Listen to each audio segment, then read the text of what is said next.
What's up, everybody? I'm Skull. I'm Zombie Cat. And this is the Horror Den. Now, today we are doing something really different. There would be no scoring today as we are covering our first ever mini-series. And for today, we are covering the first part of Storm of the Century.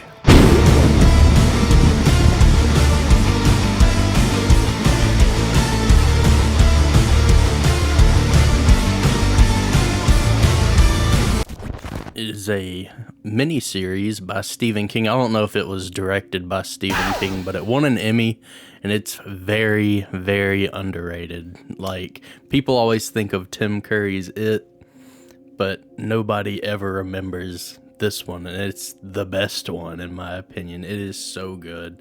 But we're just talking about episode 1 today, so I guess let's just hop into it. It's awesome. Well, I know at first that we start out with our introduction to the main character as a narrator. We don't know his first name yet, but his name is Mike Anderson. He's the constable of this island off the coast of Maine. Yeah, it's not even, it's literally just its own individual thing. Yeah, which I didn't even know was a thing, to be honest with you. I'm not very familiar with Maine, geography. I'm not either. But we all know that Stephen King, primarily all of his stories take place in or around Maine. Yeah. But this story particularly takes place on a small little island. Little tall. Yeah, little tall. And during a big winter storm that is coming in, and it has apparently ravaged across the Midwest and is heading this way, and it's converging with another storm system and is like almost like a perfect disaster just waiting to happen. We can't forget Mike's monologue essentially opening up saying this was 9 years ago. So it's future Mike talking right now, almost like he's just telling the story and basically saying it was a town of, you know, everybody knew everything, but at the same time, the town knew how to keep their secrets, and essentially saying there's a reason that he left, and but he keeps in touch, essentially, and we're led to believe something devious went on. So, and he also said the first person to meet, and the last person she saw was, I can't remember the old lady's name. Her name is Martha. Martha. She was the first person to see Andre Lenoge.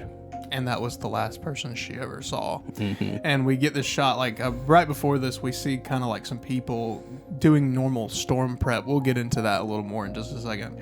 But we mainly see this guy in like a black beanie and a black wool coat. And a very distinct wolf cane. Yep.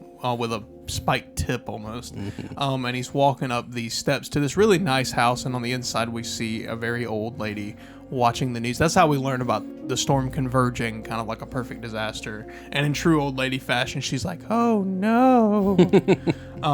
Anyway, he rings the doorbell with the cane. She comes up and she asks, like, you know, she's already given off the vibe of she's a very sweet old lady. Yeah, as far as we know.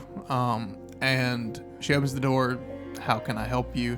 And he starts like speaking really cryptic. I know he says it again later on in the episode. Do you know what he says? He's like, I can't remember. It's born in lust, turn to dust, and born in sickness. There you go. wow, damn, D-Mac. I was paying attention. So she opens the door and says, you know, how can I help you? And he responds very cryptically, born in lust, turn to dust, born in sin, come on in, before raising his cane and smashing her over the head with it. We don't see it, it's off screen, but we hear enough over the course of the next little bit to kind of get a feel for it. And then he proceeds to walk forward into her house and take a seat where she was sitting and start sipping on her tea. And eating her cookies. Yep. Them cookies look good though. But then we cut to the supermarket, which is like the Anderson Market is basically what it is. It's like Mike Anderson, the constable of this, and also the narrator. It seems like he owns like a little general store, like a grocery store or something. But there's people we relate to this, not on this degree, but you know, a big storm's coming and everybody's like rushing the grocery store, buying up everything they can. We do that for just like the slightest hint of snow. Okay, so we haven't been very secretive about the region in which we live, but I'll give you a hint. We don't have salt to put on the roads when it snows. Yeah. And snow is very rare. So when it snows around here, even if it's like doesn't even stick, everything just shuts down. Yeah. We didn't see the normal stuff where it's like, buy up all the milk, buy up all the bread, Eggs. all the eggs, toilet paper. But we see like people buying up meat, which I found very interesting because I guess it's a different time, but like now, that's the last thing I'd be thinking about buying, because if the electricity went out, most people can't even fucking cook the meat. I know it, and it's like these old ladies, they're talking about how they've gotten all their canned goods. They're outside of the supermarket, and they're looking up at the sky. It's a pretty day, like it's a little windy, but they're just like, you wouldn't even believe a storm's coming. So, but inside the market, everyone's just like ravaging everything, essentially. But it's not chaotic, it's just busy, very busy. And then we see Mike, who's handing out this meat, and he's trying to keep everybody calm. A phone call comes over to the store, and it's Mike's wife Molly, who runs a daycare for the island. Seems like, and one of the little girls got their head stuck in the stair, like the wooden posts on the stairway. And she needed some help, and she didn't want like a irritated father on top of the storm coming in. And at this point, we're introduced to Hatch, who is Mike's, I guess, what would you call? Right-hand man. Yeah, just his partner, I guess. Partner, we'll go with that. You can tell he's a very loving father, and like very kind of overprotective, I guess you can say, and just already subtle hints at how close this town is and how everybody knows everybody, essentially.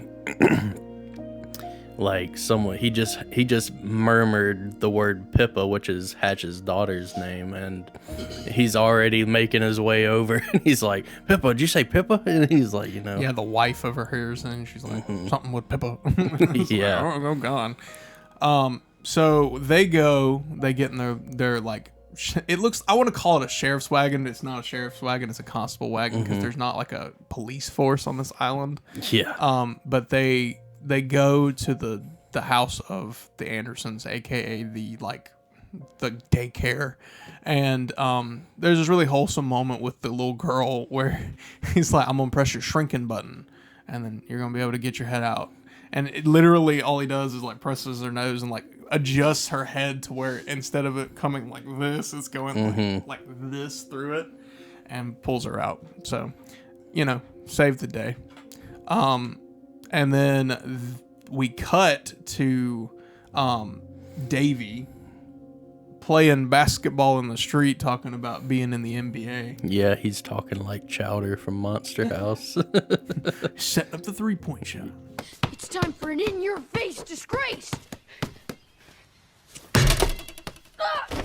And he notices that, what was her name again? Martha. He noticed that her door is wide open. And he essentially notices, we didn't even mention how he just freaking slung her Walker? Yeah, across the Lanoge yard? just freaking grabbed it and super powered that thing across the yard. But Davey, he's going up the stairs, kind of creeping in, and he doesn't notice it, but he steps on a puddle of blood and walks in, and he just sees the head of someone wearing a beanie watching the news. And he finds the body first. Well, yeah, he sees her body, and then essentially Lanoge just starts somehow spouting out this kid's future, and he's like, "You're not even gonna make." I can't remember what he says. He's like, "David, first string on the high school team." Yeah. And essentially just telling him to give it up now. And he just freaks out, and he says, "Come in here and I'll save you a lot of trouble." Yeah. So I don't know what he was going to do there, but I have some assumptions. Yeah, assumptions, but Davey, in true fashion, runs the fuck out of there and runs down the street calling for help until he gets to the town square, where he's stopped by the town manager. And is like, Davey, what you doing running down the middle of the street? And he's like, somebody killed Martha. Yeah, and this old man is played by the same old man from The Mist who gets shot. Vietnam flashbacks. Anyway, It's pretty cool. It's like a whole big Stephen King yeah. Mod Podge. But the town manager's like, everybody stay calm. I'm gonna go up there and see what's going on. Also, in the meantime, just a side note that's important, I guess. Davey dropped his basketball, and Lenoge just kind of fingers it to come here, and he picks it up, and he chucks it at the TV, and he smashes it, but somehow it's still playing to him, like it's still working. Yeah. We have a cool cameo in just a minute, but the town manager goes up to the house. He sees the same things that Davey sees. He sees the body, and then he hears the TV shut off. But right before this, we get a little cameo from Stephen King as like a news announcer, like on the broken pieces of screen. We can see him. Awesome. It's really cool.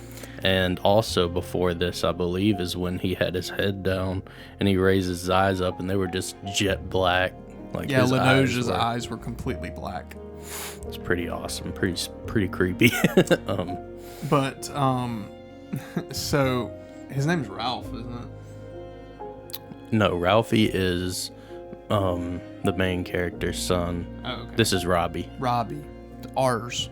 So the town manager Robbie, finds the body, hears the TV cut off. He comes into the living room to see the same, beanied man with a high back chair, and he basically starts reading this man for filth, saying that he was sleeping with a whore in Boston when his mom died in a nursing home. Repetition. He's like, you're gonna go to hell, and she's turned cannibal. Yeah, your mom's a cannibal now. And when you go to hell to meet her, she's just gonna eat you over and over and over again. It's a repetition.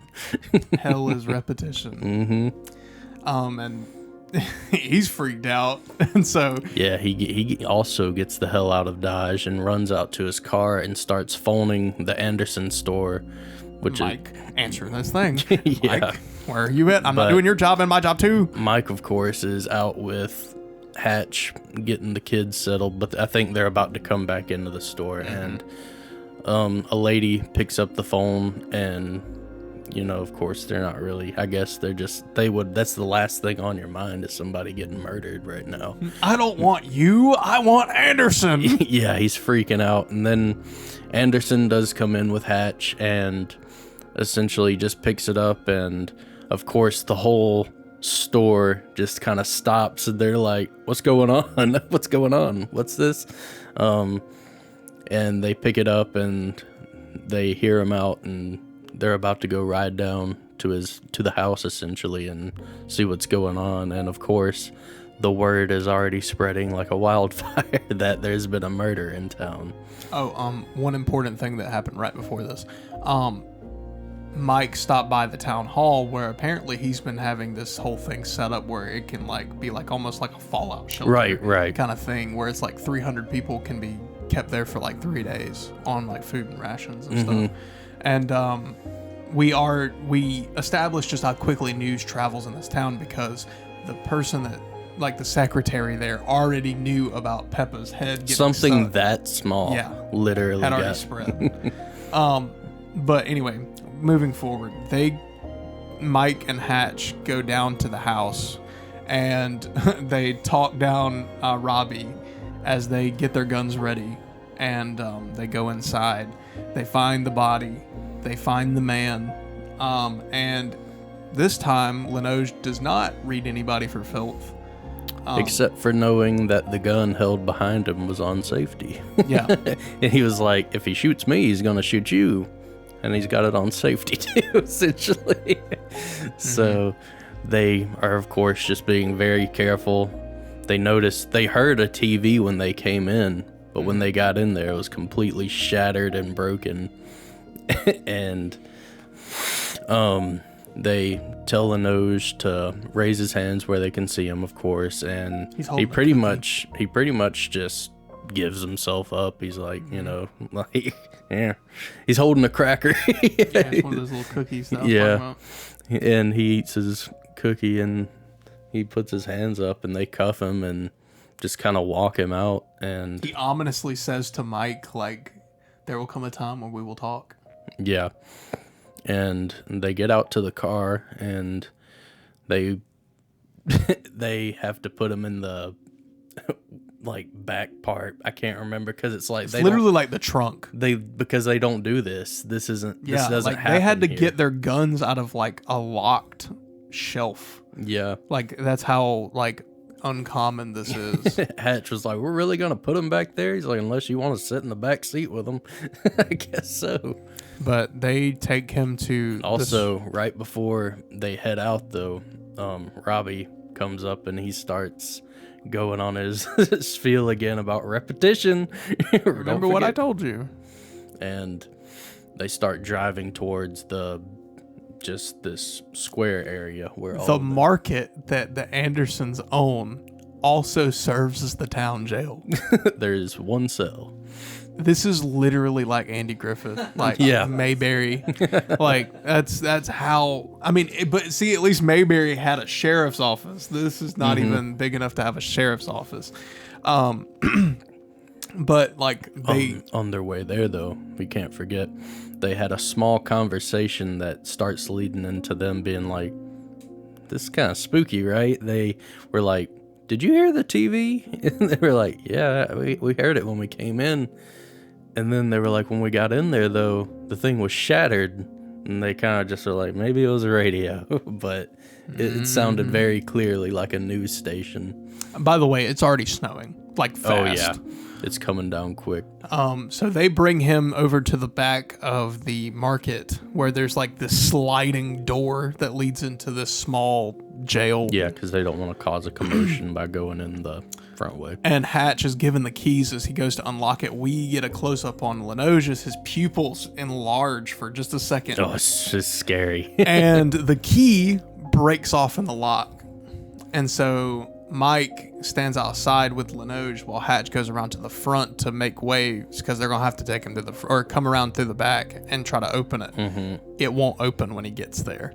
And like, no matter what him or Robbie tries to do, it will not open. Yeah, they think it's like from the cold weather, like it's maybe frozen or something like that. So while they were doing that, though, we cut to Linoge and Anderson talking, and he gives a line that's about to become very popular. He says, "Give me what I want, and I'll go away." And he's like, "What is that supposed to mean?" He's like, "We'll talk soon enough." And at this point, he realizes that they're not getting in through the back door, and he tells Hatch to come back around to help him again. And they essentially have to lead this dude through the front door and are like, do not do anything crazy. So they... Oh, he does something crazy. Yeah. While doing nothing at all at the same time. It's awesome. They walk in, and he's just kind of browsing around. It's like he just immediately knows all of these people. But he walks in, and the first person he sees, I can't remember his name, but It doesn't matter. yeah, he's just a member of the town. He looks at him and he says, "Oh, your fishing business isn't doing too well, is it?" It's like, good thing you got that marijuana business going on secretly. How many bales you got in that warehouse behind you from your 10, 20, 40? Yeah.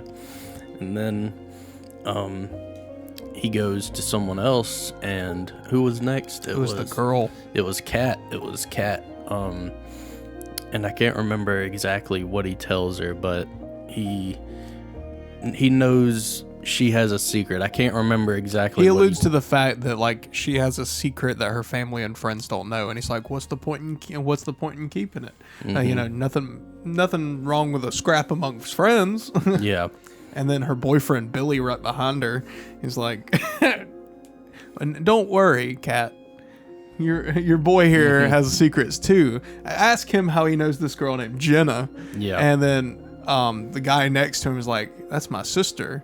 What do you know about my sister?" And then he looks at him and says, "She likes to ride a lot more than horses. Isn't that right, Billy?" Oh, behave. And The spookiest one is Anderson's son was around, I guess, just getting a bag of chips or something like that, and he happens to run out right in front of Linoge, and he just scoops him up and turns around, and he's like, what are you gonna do, essentially, because you're not gonna shoot me?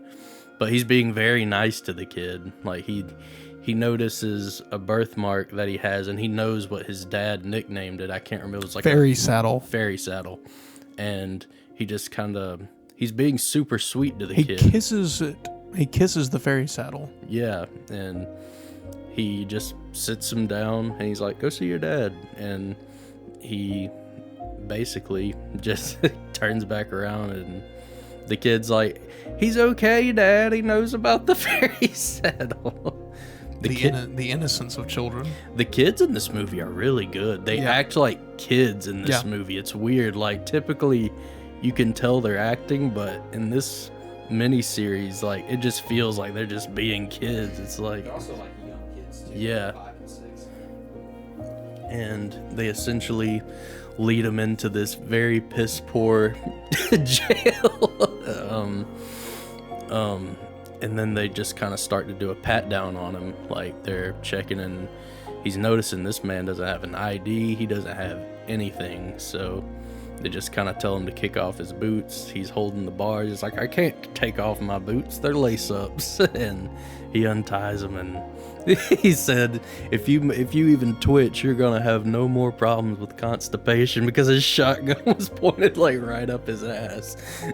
And he gets the boots off, and he starts throwing a tantrum because he's like, you touched my freaking kid, essentially. And Yeah, he got real up close and personal with his kid. So he's like, he's so upset that he cannot contain it, which, I mean, I guess we can only a try to murderer understand. just picked your kid up. Yeah. So I can't even imagine the amount of rage. Because he can't figure out anything about him. He's like, where's your ID? Where's your freaking grocery store discount card? Yeah, he said, what sewer did you crawl out of? And then they do just let him into the jail cell, and he feels the welding. Like, you can see how cheaply welded it is. He's like, you think you're going to get out? Well, you're not. Essentially. Oh, he says, like, what, you don't think it'll hold you? Yeah. It'll hold you. And then he goes over to the exit door, and he just opens it. Yeah. Linoge, I feel like Linoge looked at it right before that happened. Well, we didn't even mention the fact that, like, Billy comes up right before they get to the back and is like, what do you know about Cat? Oh, yeah. And then he gets pushed down, and, by Mike, and there's just like He's like, you should clean yourself up. and his nose starts bleeding. Like gushing. It's nasty. So obviously there's more to this man, if you haven't already guessed, that we are kind of unaware of, and especially the characters are unaware of. Also, this is our fault. We completely forgot to mention, when he's in the back of this police car, there's a moment, they're like, it's when I think they're talking about the TV. He kind of like looks to the side and has to let out like a hiss, and you just see these gigantic fangs coming out. It's terrifying. So you're instantly like, Uh-oh. what is this guy? Who are you? So Well, the jail cell. After the jail cell, they go out to kind of tell everybody that they're going to close the store. Yep, and they're going to start a buddy system. Yeah, they elect these certain men in town to be basically on watch, to watch this guy in the jail cell. And they're also going to start trying to make contact with the mainland, even though they're already like, it's probably not going to work, because literally on their way there, their antenna broke and fell down. And this storm is getting worse and worse. And a lot of people start going home and prepping for the storm. And a lot of these men, they choose the man who sold the marijuana. And I can't remember I think the other two we haven't even been introduced to yet. He's with Hatch at first, while Mike is going to go back to Martha's house to investigate some more. And we get this cool shot where they're sitting there. Hatch tries to radio the mainland, can't get them. He said, you should try the phones. Can't get them there either. And we get this really cool shot of we see the storm pick up a little bit more as we see a giant tree fall on the power lines. Yeah. And there's a giant blackout. And in the darkness, the guy with the marijuana selling, he looks up at the jail cell where Linoge is, and there's just these two bright red eyes staring at him. It's really creepy. Something so simple like that can be effective if done right. Mm-hmm. It's good. And we also see some other people that are going to be in the buddy system. Like there's this one guy having dinner with his family. Right. And he's like, "Oh, don't worry, honey. It's a buddy system." Yeah, and he's like, stay here. If you feel like you need to go to the shelter, same difference. I'll be there. It doesn't matter, Mm-hmm. There's already, the storm is so bad that on night one, there's people flocking to the shelter that know about it. And Robbie at the station, of course, is being a pissy town leader, essentially. He's not a very friendly man. He's very annoying. He's always wanting to do things his way. And he's talking about how ridiculous this is. And the old lady who knew about Peppa at the beginning, or is it Pippa. She's there. She's the one running this whole operation. And she's like, he was like, "You don't think our grandmothers and grandfathers were doing this back in the day?" And she's like, "Oh, I have a picture from 1927 of the storm, and I happen to see your grandfather stirring a pot of stew." He's like, "I can pull it out if you want me to." And of course he just walks off, I think. And they're all giggling about it. And then we cut to Anderson, who's arrived at Martha's house, and he's starting to do some investigating and taking pictures. And of course they start showing pictures of this lady that we didn't get to meet, but we imagine that she was very sweet, and she was like a piano teacher, and just her playing with kids and stuff like that. She just seemed like a sweet lady, whatever. And he's taking pictures, and he notices for a split second on the wall, it says, "Give me what I want and I'll go away," with a cane drawn on it. And then it's written in blood too. And as soon as he goes to pick up his camera, it's gone. It's not on the wall anymore. But he notices when he turns around, the cane that Linoge had at the beginning of the movie is sitting in the chair. And he takes a picture of it, and then I believe it disappears. Mm-hmm. So then I think we go back to the police station, and weed selling man, I believe he's in a full trance at this point, and Hatch is playing like a computer game. It's like I can't remember. It's a crossword. Crossword puzzle, yeah. Where you have a question and you have to answer it, and you have to the answer has to fill in the spaces. I can't remember like what question he asked, and Linoge just kind of whispers, "Alp." Yeah, like the Alp Mountains. Mm-hmm. He says it. He's like in a complete trance, and at the same time, he's just like scribbling something in marker, just like rapidly, just. And he gets Hatch gets up, and he's like, "I'm gonna go get some coffee. Do you want a soda or a water or anything like that?" And he's kind of just zoned out, just kind of scribbling away on this paper. And Hatch has to come like wave in front of his face to be like, "Hey, said you want anything?" He's like, "Oh, sorry, I guess I just zoned out. I guess I'm getting kind of tired or whatever." And he's like, "No, I don't need anything though." So Hatch leaves, and we also cut to the other pair that are watching near the docks, I suppose, trying to radio someone else in, or just keeping watch in general. I don't know. And the storm is getting bad. It's like completely wiping out the docks. It's we see like docks move and then break. And it looks good too. It doesn't necessarily look real. I wonder how they did it. It does look a little CG, but it looks great. To me, it looked like they probably made like a prop set to destroy it. It's like a Godzilla kind of prop set. I don't even know if it was on a small scale. I think that they might have just like made I think that it was like, I think it was real. Does that make sense? Because it looked too good to be real. Yeah, to be know. fake. I mean, I'll have to look into that. We also see a giant wave like crash over and like hit the lighthouse. I mean, it's still standing, but and we notice at this point Linoge is just murmuring something. It's like just this gibberish to us. We don't understand what he's saying, and these two guys who are keeping watch, not at the police station, one of them is inside painting something on the side of a truck while the other is freaking out. He's like, you got to get out here and see this. You are never going to see something like this again in your life. I'm like, I wouldn't want to see it. I'd be trying to keep you safe. But so essentially he's still freaking out, and we cut to see what he is writing on the truck, once again saying, give me what I want and I'll go away. And we cut back to the man in the jail cell while Hatch is out fixing coffee.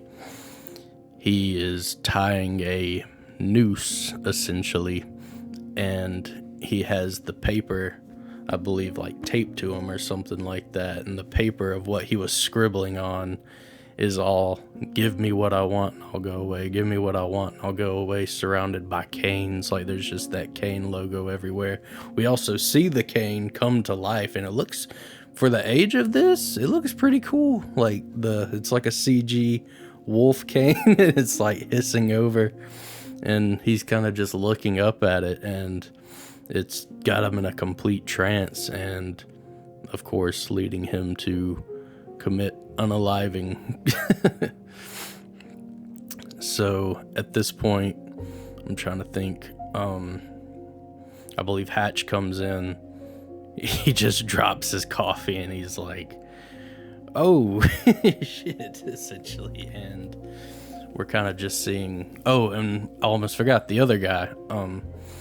He is wielding an axe, like a fire axe, and he's just holding it up to his face, and he just freaking leans it down and just whack right in the face. It's brutal. And his partner comes in to try to find him because he's like, I want you to come see this.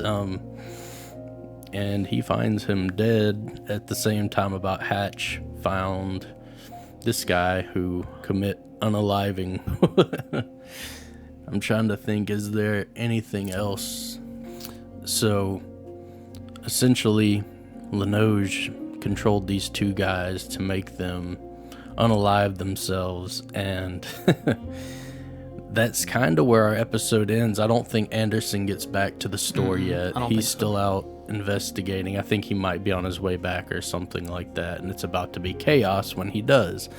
But everyone's freaking out, and we just finish on a shot of Linoge sitting in his cell with the town kind of like faded into the background, and we roll credits on episode 1.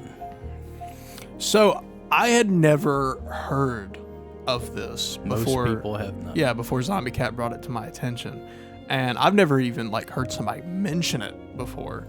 And we wanted to try something a little different because this is a 3-parter, so we're not going to be giving a score today. So instead, we're just going to be not finished. Yeah, we don't know the full story yet. So this is probably going to be along one of our shorter videos. Which, if you're still here, then thank you.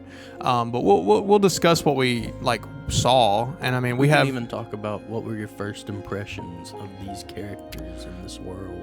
Well, for me personally, I really like these characters. It's very relatable for me, at least, because, like we mentioned at the beginning of this video, I've kind of lived in this town, and not to this extreme, but for the most part, I know what it's like to, you better not get in trouble because everybody knows your name. So that's kind of the community in which all 3 of us grew up. What are your theories on Linoge? Do you like him? Oh, I love him. It's probably because of the time. So, little backstory. When I was a kid, I shared a room with my older brother, who's almost 20 years older than me. And he used to watch movies to go to sleep every night, all the time. And one movie in particular that he loved was Needful Things. from haven't Stephen seen King. that. I haven't seen it as an adult, so I only remember bits and pieces. But like the music and the atmosphere and like the small townness, along with this creepy individual, that's really what this reminds me of. And it's another I know Stephen King loves that kind of stuff. It's another Stephen King movie, and so makes sense. But I'm gonna be honest, like I really love the fact that the atmosphere lends itself to this being intense, but I almost felt calm watching the movie because like the scenery was just so calming and the music was so nice. Yeah, the theme song for this miniseries is very beautiful. This is an atmosphere unlike anything I had experienced with Stephen King's work before. Yeah, which once again, I don't know if this was directed by him, like his own thing. No, I know, but I mean, like even like watching The Mist, watching all the incarnations of it, watching Pet Sematary, one like the original and the remake, like they have very distinct feelings. This is unlike any of them, which that's why it reminds me of Needful Things, I guess. But I love it at the same time because it's like while it does have that calming small town atmosphere, this dude just showed up and he's ready to wreak havoc. I know we've mentioned this movie before on this channel.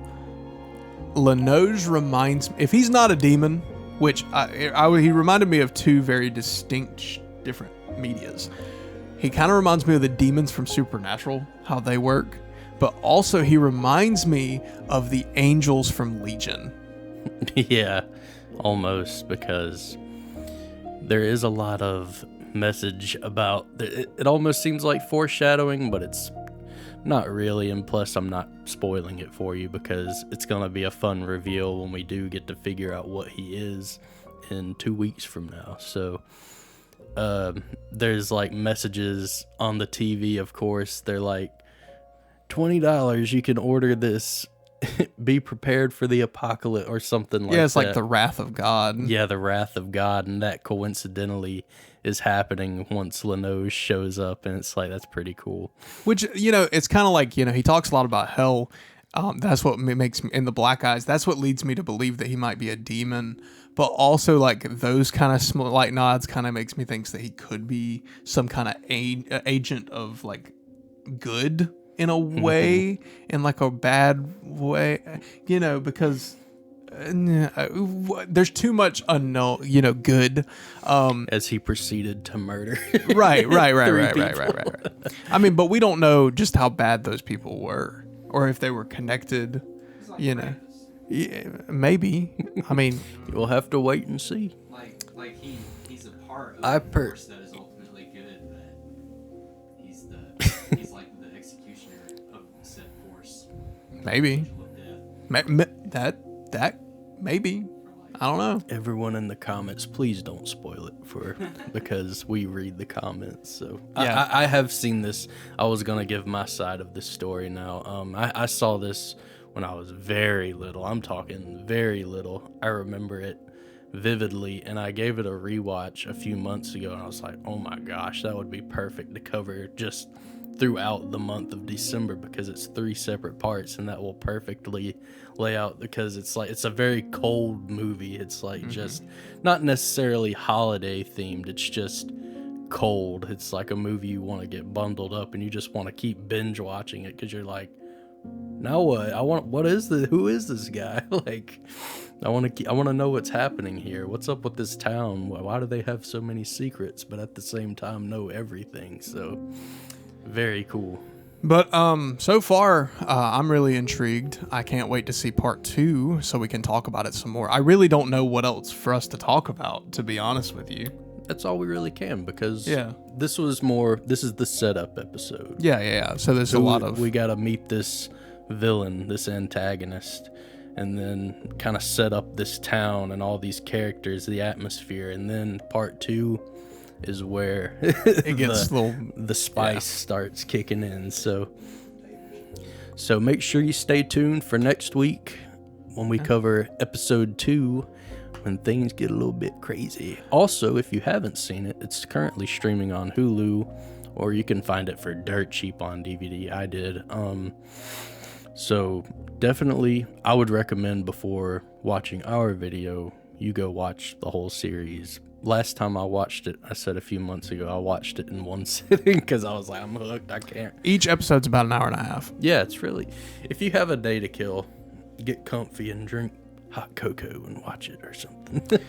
Well, just some wrap up things. Last week we came out with our episode about Antrim. And we just wanted to go ahead and let everybody know. We realized that there was a big break there. We are back for, one video a week, going back to normal. We just needed a little breather. I think we earned it after a long filming schedule through September and October. But we're back full-fledged. If you would like to be up to date on anything on our real world shenanigans, we do have an Instagram. If you haven't seen the banners, here's our Instagram at the Horror Den channel on Instagram.